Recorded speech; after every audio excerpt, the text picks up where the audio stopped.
योगी आदित्यनाथ की आई है ये सीधी तस्वीर आपको दिखा रहे एक्सक्लूसिव। सबसे पहले जैसा कि उन्होंने अपील की थी प्रदेश की जनता से 7वें फेज को लेकर कि सबसे पहले मतदान करें फिर जलपान करें, मुख्यमंत्री योगी आदित्यनाथ। अब देखिए सुबह 7 बजे से मतदान शुरू हुआ है और 7:06 हो रहे हैं। सबसे पहले मतदान करने के लिए मुख्यमंत्री योगी आदित्यनाथ पहुंचे हुए हैं। गोरखपुर की यह तस्वीरें हैं एक्सक्लूसिव। मुख्यमंत्री योगी आदित्यनाथ ने मतदान किया है और प्रदेश की जनता से भी उन्होंने अपील की थी ट्वीट के जरिए कि सबसे पहले मतदान करें और अपने अधिकारों को लेकर मतदान करें, अपनी पार्टी को लेकर, अपनी विचारधारा को लेकर, देश की प्रगति को लेकर, देश के विकास को लेकर मतदान करें। क्योंकि 5 साल में एक बार आपके पास मौका होता है अपने अधिकारों को लेकर अपनी कैंडिडेट्स को चुनने का, तो मतदान जरूर करें। लोग घरों से बाहर निकले और मुख्यमंत्री योगी आदित्यनाथ ने जैसा लोगों से अपील की वैसा वो खुद भी करते हुए सबसे पहले मतदान करने के लिए गोरखपुर पहुंचे हैं। गोरखपुर की ये तस्वीरें हैं जहां पर मुख्यमंत्री योगी आदित्यनाथ ने मतदान किया है। तो देखिए मतदान करने के दौरान की तस्वीर आपके टीवी स्क्रीन पर हम दिखा रहे हैं। गोरखपुर बीजेपी की परंपरागत सीट, बीजेपी यहां से अपने मौजूदा सांसद रवि किशन को एक बार फिर चुनावी मैदान में उतारा है। और देखिए अब फिलहाल आपको तस्वीर हम दिखा रहे हैं, मुख्यमंत्री योगी आदित्यनाथ अपना वोट कास्ट करते हुए नजर आ रहे हैं और उन्होंने जनता से भी यही अपील की है कि पहले मतदान करें फिर जलपान करें या फिर अपना अन्य और कार्य यहां पर करें, लेकिन देश के हित की भागीदारी के लिए लोकतंत्र के इस महापर्व में अपनी हिस्सेदारी निभाए। तो देखिए अपने यहां पर चुनाव चिन्ह को दिखाते हुए वोट कास्ट करने के बाद चेहरे पर एक मुस्कान मुख्यमंत्री योगी आदित्यनाथ के नजर आ रही है। तो आपको तस्वीर एक्सक्लूसिव हम दिखा रहे हैं। गोरखपुर से अपना वोट कास्ट करने के बाद अब आगे बढ़ते हुए मुख्यमंत्री योगी आदित्यनाथ तो आम जन भी लगातार जो है वो अपने मत का इस्तेमाल करने के लिए पोलिंग बूथों का रुख कर रहे हैं। ग्राउंड से हमारे जो संवाददाता हैं वो लगातार हमारे साथ बने हुए हैं। तो खूब जो बढ़ चढ़कर मतदाता अपने मत का इस्तेमाल करने के लिए पहुंचे। दिग्गजों की तरफ से ये अपील। तो गोरखपुर में बीजेपी बनाम समाजवादी पार्टी के बीच मुकाबला है। हालांकि ये सीट बीजेपी की परंपरागत सीट मानी जाती है और एक बार फिर रवि किशन यहां पर बीजेपी की तरफ से चुनावी हुंकार भरते नजर आ रहे हैं। और देखिए अपना वोट कास्ट मुख्यमंत्री की तरफ से यहां पर कर दिया गया है और ऐसे में जीत यहां पर दावा जो है वो किया जा रहा है। और फिलहाल आप जेपी नड्डा को देख रहे हैं, बीजेपी के अध्यक्ष जेपी नड्डा भी अपना वोट कास्ट करते हुए नजर आ रहे हैं। तो बिल्कुल कई दिग्गजों की साख तो दांव पर लगी है, लेकिन कई दिग्गज देखिए मतदान करने के लिए भी पहुंच रही हैं। बीजेपी के राष्ट्रीय अध्यक्ष जेपी नड्डा मतदान करने के लिए पहुंचे हैं। इससे पहले राघव चड्ढा की भी आपने तस्वीरें देखी थी जो कि पंजाब में मतदान करने के लिए पहुंचे थे अपने परिवार के साथ में। मुख्यमंत्री योगी आदित्यनाथ ने गोरखपुर में मतदान किया है और मतदान करने के बाद बाहर निकलकर लोगों से अपील भी की है कि मतदान जरूर करें अपने घरों से बाहर निकलकर। ये गोरखपुर की तस्वीरें, एक्सक्लूसिव तस्वीरें। मुख्यमंत्री योगी आदित्यनाथ ने मतदान कर दिया है, वोट कास्ट कर दिया है और प्रदेश की जनता से जिन 13 लोकसभा सीटों पर आज मतदान हो रहा है वहां की जनता से उन्होंने खास अपील की है कि अपने घरों से बाहर निकलें, मतदान करें। और जैसा कि उन्होंने अपील की थी वैसा वो खुद भी करते हुए दिखाई दिए। और देखिए मॉडल बूथ का निरीक्षण करने के लिए पहुंचे हैं जहां पर मुख्यमंत्री योगी आदित्यनाथ ने मतदान किया है। तो सीधी एक्सक्लूसिव तस्वीरें हैं जहां पर मुख्यमंत्री योगी आदित्यनाथ ने आज मतदान किया है और 2014 में वो खुद गोरखपुर सीट से सांसद रह चुके हैं। 17 में जब सरकार बनी प्रदेश में तब उन्हें मुख्यमंत्री की जिम्मेदारी दी गई और उसके बाद यहां से रवि किशन सांसद रहते आए। और आज एक बार फिर से जब मतदान हो रहा है गोरखपुर में तो आज सांसद रवि किशन ने पिछले 5 सालों में कितना काम किया उसका भी असर देखने को मिलेगा। साथ ही साथ क्योंकि गोरखपुर एक ऐसी सीट है जहां की सियासत, जहां की राजनीति गोरक्षपीठ से तय होती है।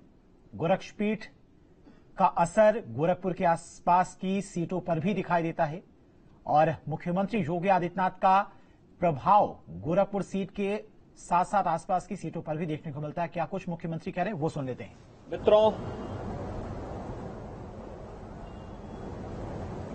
लोकतंत्र का महापर्व लोकसभा चुनाव 2024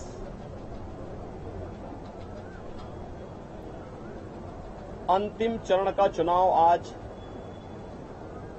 देश के 8 राज्यों के 57 सीटों पर हो रहा है, जिसमें उत्तर प्रदेश की 13 सीटों पर भी आज पूर्वी उत्तर प्रदेश में मतदान हो रहा है। पिछले 2.5 महीने से अधिक समय से जो देश के अंदर आम जन की आकांक्षाओं को पूरा करने के लिए जनता जनार्दन की जो अपेक्षा थी उसको पूरा करने के लिए जनता जनार्दन की जो अपेक्षा थी उसके अनुरूप विभिन्न राजनीतिक दलों ने जनता जनार्दन के सामने अपने अपने मुद्दे रखे, अपनी सरकारों के समय के कार्य और कारनामों को रखे। आज अंतिम चरण में 8 राज्यों के 57 सीटों पर मतदान हो रहा है। उत्तर प्रदेश की भी इन 13 सीटों पर, जो हमारी पूर्वी उत्तर प्रदेश में महाराजगंज, गोरखपुर, कुशीनगर, देवरिया, सलेमपुर, बलिया, घोसी, गाजीपुर, वाराणसी, चंदौली, मिर्जापुर, रावड़सगंज, ये सभी सीट्स हैं। इन सब पे इलेक्शन प्रारंभ हो चुका है। मौसम की विपरीत परिस्थितियों के बावजूद भी मतदाताओं ने जो उत्साह दिखाया है, मैं सबसे पहले उन सभी मतदाताओं के प्रति हृदय से आभार व्यक्त करता हूं जिन्होंने लोकतंत्र के प्रति अपनी आस्था को व्यक्त करते हुए भीषण गर्मी में, टेम्परेचर इस समय 50 डिग्री के आसपास जा रहा है, जो संभवतः कई वर्षों के बाद और कई दशकों के बाद इस प्रकार की स्थिति हम सबको देखने को मिल रही है। लेकिन इस सब के बावजूद भी जनता का उत्साह कम नहीं है, बल्कि वह और भी मजबूती के साथ देश के अंदर नई सरकार गठन करने के लिए सरकारों के कार्यों का, कुछ सरकारों के कारनामों का अवलोकन करते हुए आज उसका मूल्यांकन कर रही है और उसके अनुसार मतदान भी कर रही है। हमारा मानना है कि देश के अंदर जो समर्थन प्राप्त हो रहा है उसको ध्यान में रखते हुए हम कह सकते हैं कि 4 जून को जब जनता जनार्दन का फैसला आएगा तो देश के अंदर आत्मनिर्भर और विकसित भारत के लिए विरासत भी और विकास भी, गरीबों के प्रति संवेदना भी, युवा पीढ़ी के उज्जवल भविष्य, जिन लोगों ने और जिन पार्टियों ने, जिन सरकारों ने काम किया है उसको पूरा आशीर्वाद प्राप्त हो रहा है और जनता को सुखद अनुभूति होगी, देश को सुखद अनुभूति होगी कि मोदी जी एक बार फिर से प्रचंड बहुमत के साथ सरकार बनाएंगे। उत्तर प्रदेश इसमें अपनी भूमिका का निर्वहन करेगा पूरी मजबूती के साथ। 10 वर्ष में बदलते हुए भारत को 7 वर्ष में डबल इंजन सरकार के द्वारा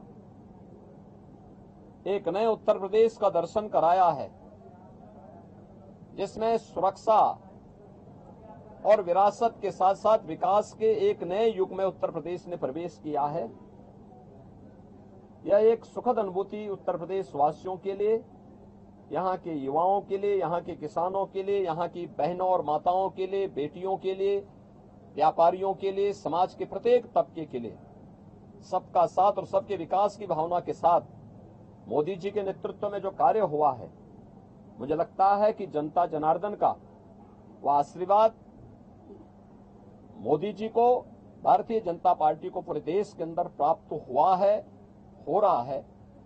और आज 7वें चरण में भी पूरे देश के अंदर जो उत्साह देखने को मिल रहा है। अभी प्रातःकाल मौसम बहुत सुहावना है। इस सुहावने मौसम का आनंद लेकर के मैं मतदाताओं से अपील करूंगा कि हमें अब जाति, मत और मजहब से ऊपर उठ करके अपने देश के उज्जवल भविष्य के लिए एक आत्मनिर्भर और विकसित भारत की जिस संकल्पना को मोदी जी ने आजादी के अमृत महोत्सव वर्ष में देशवासियों को दिया है, उसको साकार करने का समय आ गया है, जिससे भारत आज जो देश की सबसे बड़ी, दुनिया की सबसे बड़ी उभरती हुई अर्थव्यवस्था है, यह आगामी 3 वर्ष में दुनिया की तीसरी बड़ी अर्थव्यवस्था, 2047 तक भारत को दुनिया के विकसित देशों की श्रेणी में खड़ा करके हर एक नागरिक के जीवन में खुशहाली लाने के लिए कार्य किया जा सके। जनता जनार्दन का आशीर्वाद इस दृष्टि आज भारतीय जनता पार्टी को प्राप्त हो रहा है और हमें पूरा विश्वास है कि 4 जून को फिर एक बार मोदी सरकार प्रचंड बहुमत के साथ आकर के आत्मनिर्भर विकसित भारत की संकल्पना को साकार करने का कार्य करेगी। देखिए, प्रधानमंत्री जी ने अपने 2.5-3 महीने के व्यस्त दिनचर्या में से कुछ समय, यद्यपि उनका पूरा जीवन भारत माता के लिए समर्पित है, बिना रुके, बिना डिगे, बिना झुके उन्होंने 10 वर्षों से भारत की सेवा की है और देश के हित को सर्वोपरि मानते हुए दुनिया के अंदर भारत का सम्मान बढ़ाया है। मोदी जी की यह आराधना एक आध्यात्मिक आराधना, यह आध्यात्मिक आराधना राष्ट्र आराधना है। भारत माता के इसी चरणों में